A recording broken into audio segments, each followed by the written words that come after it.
Welcome to another data recovery video. This time I'm working on a portable hard drive that's been mailed in for data recovery. The hard drive brand is a Ugreen and it says protect what you love. And it's a hard drive enclosure. The customer said they've originally taken it to another data recovery company, but they quoted $2,500, so they've sent it to me to get the cheapest price.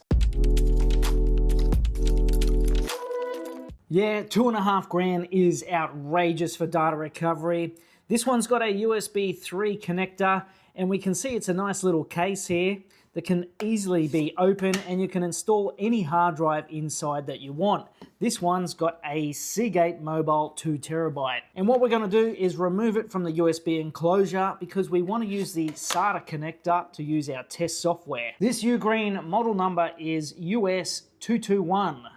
So let's turn this hard drive on to find out what's wrong with it. We've hit power to it and we can tell that it's spinning up, which is a good sign, but we're getting some error messages printed in the debugging console.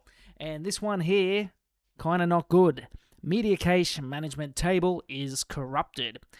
The drive's come ready. Let's see if we can get an ID. We do. We get the full and correct ID with the 2TB capacity. So let's do a retest on this hard drive and see if it's working, and it is definitely not. We can't read anything. There is errors on every single sector. So this hard drive is bricked. Before I make any changes to the firmware to fix this problem, I'm gonna back it all up just in case so nothing goes wrong. So I read the MCMT, the Media Cache Management Table, and it is indeed got problems. In fact, it actually says that it's dead. It's quite a large file, so I'll scroll through it.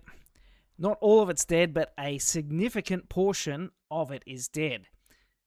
And it's in red. The rest of it seems to be working. So what I'm going to use is a recovery mode to read as much of that broken firmware that I can. And there's two copies as a backup. So I'm going to compare both backup copies and see what's wrong. It's actually the first sector that's not working. I'm going to take the section that we've recovered and we're going to build a complete part of that firmware. Now I'm testing to see what problems we have with that rebuilt full version of the firmware. And we can see that there is a section in the footer that's damaged, so I should be able to repair that with my tools.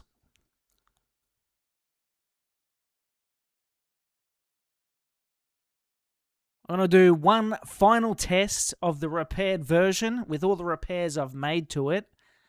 And there's one section that says not working. I'm going to turn a flag back on. And yes, now we've got a complete working version of that MCMT, the Media Cache Management Table. I've opened a non-important part of the firmware and I'm just going to do a write test to make sure the hard drive's in good condition.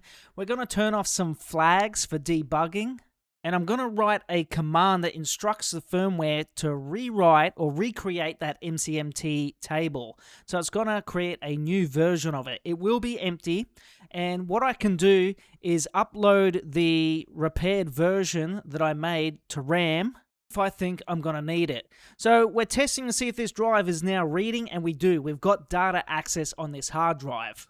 Let's open it up and see if we can find the customer's data. And there it is. It's an exFAT file system. It says it's a backup plus. And we've found all the customer's data. It's reading at over 70 megabytes a second. This customer is going to be very happy to get all their data back, especially since they got quoted such a high price. If your Ugreen hard drive isn't working, leave a comment and tell me what's wrong with it. And if you need data recovery from a hard drive that isn't working, visit us at zeroalpha.com.au and we will get your data back at the lowest price. You can drop off or mail in from any location, including worldwide, and I'll see you guys in the next video.